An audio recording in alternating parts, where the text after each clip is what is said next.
Okay, here's a summary of DNA to RNA. When we did DNA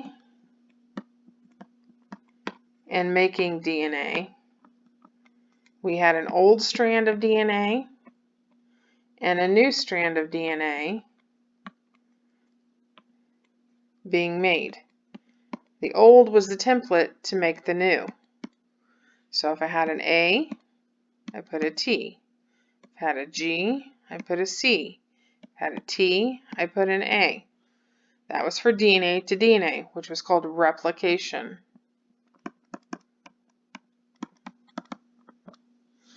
Now, if I were going from DNA and making a strand of RNA, I'm going to have the DNA strand. DNA is going to unzip. Here's the other half of the DNA. But in the middle, it's going to make a strand of RNA. That RNA is going to have, I'm going to just have DNA as A, T, C, G. The A is going to bond with U. Remember, this is our RNA here.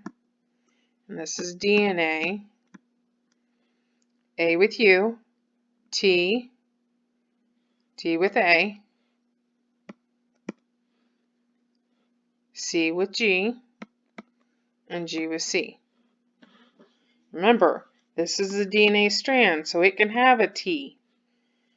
You would never have a T on the RNA strand.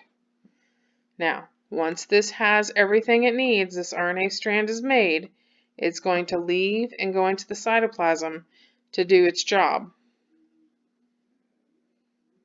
And then the DNA would zip back up. There are 3 types of RNA. We talked about this yesterday. We have messenger RNA, which is what we just talked about. That single strand of RNA that we just made is going to go into the cytoplasm with all the nucleotide sequences, and it goes to the ribosome. So when it goes to the ribosome, the transfer RNA and the ribosomal RNA are going to meet there as well. The ribosomal RNA will pick up amino acids in the cytoplasm and carry them to the ribosome. So this is bringing, the mRNA is bringing the RNA strand that was made in the nucleus. The tRNA is bringing amino acids, and then the ribosomal RNA is in the nucleus, is in the ribosome already, and it's going to help form the protein with the other 2 RNAs. So everybody's meeting at the ribosome. Okay, so let's go back to transcription. Remember, replication was DNA to DNA.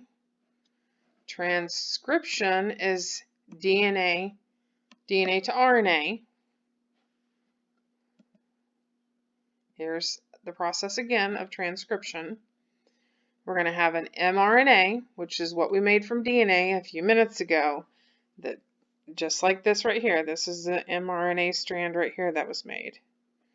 What happens is DNA splits open, unzips, and then it makes an mRNA strand that then will go off into the into the cytoplasm. Remember, this is being made in the nucleus. We are in the nucleus making this mRNA because DNA can never leave the nucleus. So once the RNA strand is made, it's going to go out into the cytoplasm, and mRNA, tRNA, and rRNA are all going to meet up in the ribosome. And we'll see what happens after in just a minute, or next, probably Friday, what happens after that. So here we have the DNA unzips, the free-floating nitrogen bases. See them floating around? They're going to pair up here to make this mRNA. We already know the base pairing. And then here I'm going to show you again. After all pairing is done, a single strand, this is DNA here splitting up. These are all the base pairs that are hanging out there floating around. They're going to pair up to the DNA strand here. That's mRNA there moving out into the cytoplasm. The DNA in the nucleus is going to pair back together and repeat. That's the same thing here. Genetic code from DNA is transferred to mRNA. Remember, DNA can't leave, so it breaks up here again. The base pairs are going to pair up with this strand of DNA. This is mRNA here in the middle. It's going to move on out. And that keeps happening over and over. So here's what it says. The code obtained from DNA, what that code on here was telling us, is it lets the mRNA know which amino acid to pick up. There are 20 different amino acids. When we look at these, every 3 are giving a code. It's like a gene. It's telling it what amino acid to pick up. So once it transfers that information to messenger RNA, then it knows which one to pick up, and that's called a codon. We'll see codons here in a minute. We already talked about this as well. RNA sequence being made from DNA, one gene being coded. RNA is only going to be one gene, whereas DNA is going to have several genes. It's only going to copy one gene at a time. Only thing I want you to take from this slide is that polypeptide. We talked about that. It's a long chain of amino acids forming part of a protein molecule.